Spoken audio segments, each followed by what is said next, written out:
All right, in this lesson, we're going to look at the events option for doing a live stream. I will say this is kind of redundant now that they have the camera feature. I would recommend just using the camera feature because you can create upcoming events that way. But if you are still using the events tab, basically you go here. I can see that I have upcoming some live streams that I created, but I actually never did. So those show up there. I can delete those. Or if you want to see any completed or ones that you're actually doing right now, you can see that with this drop down menu. But if you want to create a new live event, click this button in the top right for new live event. So here, it's a very similar dashboard as if you were uploading a new video. So similar to just adding a new video, you can add a title, live Q&A via events. You can set a time.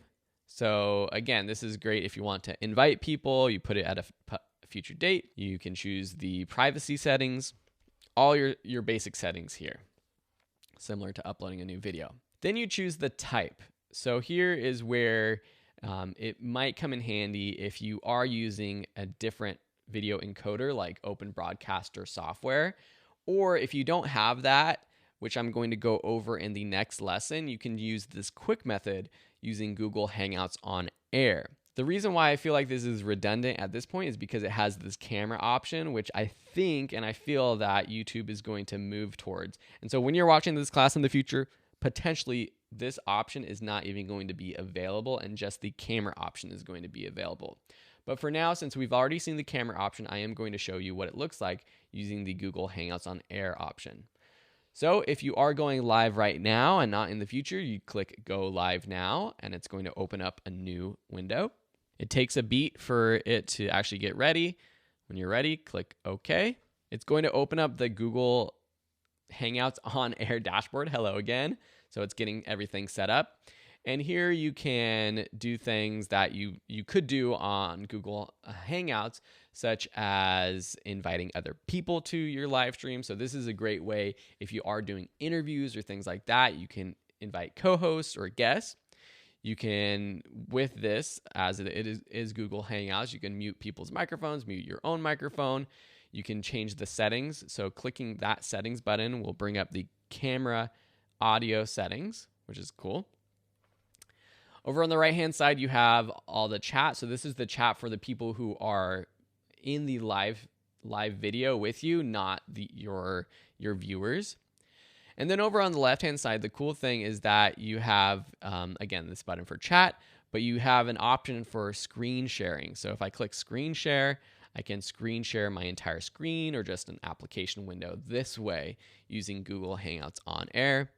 You can also act as cameraman, which is an external Google app that allows you to switch between different cameras or different people who are participating. Similarly, the control room is great if you are hosting an event with multiple people, and you can mute mics, turn up the volume of people's mics, etc. There are additional apps if you click the Add App button.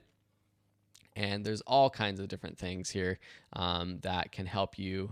And so once you have everything set up, just a quick note, you can share this by clicking this links button down here. It's kind of small, but if you click that, you have a YouTube page. So other people will actually see this on a YouTube page itself, or you can embed it into a web page on your website if you want people to actually watch it on your website.